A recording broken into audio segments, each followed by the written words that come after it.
শ্রীরামপুর রবীন্দ্র ভবনের রিকনস্ট্রাকশনের জন্য যে টাকাটা রাজ্য সরকারের পক্ষ থেকে স্যাংশন হয়েছে সেই সম্পর্কে শুন, রবীন্দ্র ভবন আমাদের শ্রীরামপুর যেমন ঐতিহাসিক শহর, ঠিক রবীন্দ্র ভবনটা একটা ঐতিহাসিক ব্যাপার।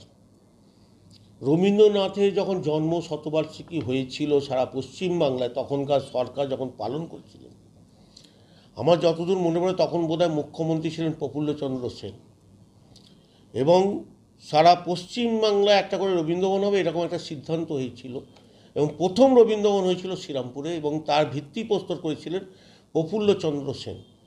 অথচ সেই রকম একটা রবীন্দ্রভবন তখন পৌরসভা অধীনে ছিল না। এই রবীন্দ্রভবনটা ছিল তখন একটা ট্রাস্টি বোর্ডের আন্ডারে, যদিও চেয়ারম্যান ছিলেন ওই বোর্ডের প্রেসিডেন্ট বা যাই বলুন, ট্রাস্টি বোর্ডের আমাদের তদানীন্তন প্রেসিডেন্ট ডাক্তার গোপাল দাস নাথ ছিলেন। সেই থেকে ওই রবীন্দ্রভবন কাজ হচ্ছে। পরবর্তীকালে পৌরসভা ওটাকে হ্যান্ডওভার নেয়। বিভিন্নভাবে আমরা রবীন্দ্রভবনটাকে উন্নতি সাধনের জন্য আমরা মুভ করেছি, বিশেষ করে বিগত সরকারের আমলে, কিন্তু কোনো রেসপন্স পাইনি। সামান্য কিছু টাকা পয়সা দিয়ে মুখটা বন্ধ করার মতন একটা হয়েছে। তো আজকে এই রবীন্দ্রভবনের জন্য আমাদের অনেক দিন ধরে, প্রায় 4-5 বছর, 3-4 বছর হলো আমরা একটা এই প্রজেক্ট পাঠিয়েছিলাম, সেটা অ্যাপ্রুভ হয়েছে।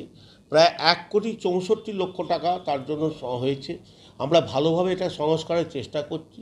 যদি কিছু আরও টাকা পয়সার দরকার থাকে ভালো করতে গেলে, তাহলে আমরা পৌরসভা থেকেও সেটা বহন করব, বা অন্যান্য জায়গা থেকে কী করে আনা যায়। একটা সুন্দর রবীন্দ্রভবন শ্রীরামপুরের মানুষকে উপহার দেব, আমরা এইভাবে চিন্তাভাবনা করছি। কি কাজ হবে? কী কী কাজ হবে? ভেতরের যেমন ইন্টেরিয়র ব্যাপারটা আছে সেটা হবে, লাইট, সাউন্ড, গ্রিন রুম বলো, চেয়ার সিস্টেম বলো, বিভিন্নভাবে বিভিন্ন রকম একটা সুন্দর হল করতে গেলে যা যা দরকার সেগুলো করা হবে। বিশেষ করে লাইট এবং সাউন্ডটা তো ম্যাক্সিমাম জোর দিতে হবে। মানুষের বসার ব্যবস্থা, সুব্যবস্থা যাতে হয় সেগুলো আমরা করব। চেয়ারগুলোকে চেঞ্জ করে ওখানে হয়তো করতে গিয়ে কিছু চেয়ার কমতেও পারে, সিটিং অ্যারেঞ্জমেন্ট কমতে পারে স্পেসিয়াস করতে গেলে। দেখা যাক, সেটা আলোচনার সাপেক্ষে আছে, দেখা যাক কীভাবে কী করা যায়। আমরা নিজেরা প্রিলিমিনারি স্টেজে এখন আছি। আমরা হয়তো সামনে একটা মিটিং করে নিজেরা ঠিক করে হয়তো ডিসেম্বর থেকে আমরা কাজ টেন্ডার শুরু করবো। আমরা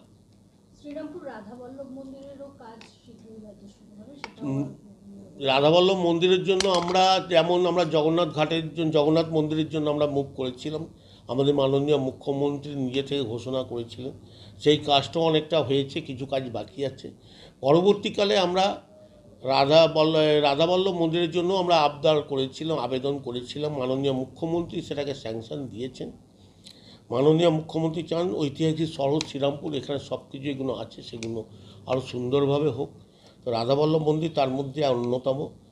এরা খুব তাড়াতাড়ি কাজ শুরু হবে, কেন পিডাব্লিউডির যেন এখন প্রিন্সিপাল সেক্রেটারি অন্তরা আচারিয়া, তিনি আমাদের কাছে এসেছিলেন, ভিজিট করেছেন মন্দিরে। তারা সেখানকার যারা ছিল লোকাল কাউন্সিলর এবং পুরোহিত যারা ছিলেন, সেবায়িতরা ছিলেন, তাদের সঙ্গে আলোচনা হয়েছে। রাস সবে আজকে শেষ হয়ে যাওয়ার পর তারা যোগাযোগ করবেন কোথায় বিগ্রহকে টেম্পোরারি স্থাপন করা যাবে, সব তাদের ব্যাপার।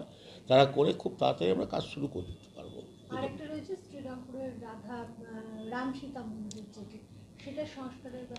সেটাও আমরা পৌরসভা থেকে একটা ডিপিআর তৈরি করেছি, করে গভর্নমেন্টকে মুভ করব, দেখা যাক কীভাবে কী করা যায়। শুধু তাই নয়, শ্রীরামপুর স্টেডিয়াম বহু পুরাতন স্টেডিয়ামে, এটাও প্রফুল্ল সেন ভিত্তিপ্রস্তর স্থাপন করেছিলেন, সেটাও একটা ডিপিআর আমরা তৈরি করেছি পশ্চিম মিউনিসিপ্যালিটির তরফ থেকে। সেটাও আমরা গভর্নমেন্টের কাছে মুভ করবো, যাতে স্টেডিয়ামগুলো সুন্দরভাবে তৈরি হোক, সেটা আমরা চাইব। শ্রীরামপুরে আরেকটা উদ্যোগ আমরা নিয়েছি, যেটা সুয়ারেজ সিস্টেম দীর্ঘদিন ধরে বেহাল অবস্থা হয়ে আছে। পশ্চিম রেলপাটে আমাদের একটা প্রভাস নগর দিকে একটা ট্রিটমেন্ট প্ল্যান্ট আছে, সেটাকে যা প্রায় কোনো কাজই হয় না। সরকার উদ্যোগ নিয়েছেন, ও তার ডিপিআরও তৈরি হয়ে গেছে, টেন্ডার হয়ে সম্পূর্ণ হয়ে গেছে। খুব তাড়াতাড়ি সেটাও টেন্ডার প্রসেসে এগোচ্ছে।